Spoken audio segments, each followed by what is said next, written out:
All right, so what's the question? We have the best GPS tracker for car with engine shut off. The reason why is we're one of the few companies that you can actually tell the car where to shut down. Most platforms out there, you're kind of chasing it around and maybe they're getting ice cream at the store, or maybe it's a hot day, and shutting them off when they're getting gas.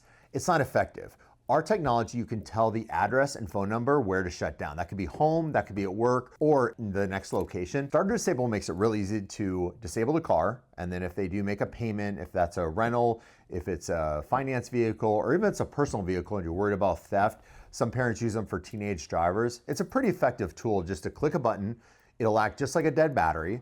Click it again and it'll enable.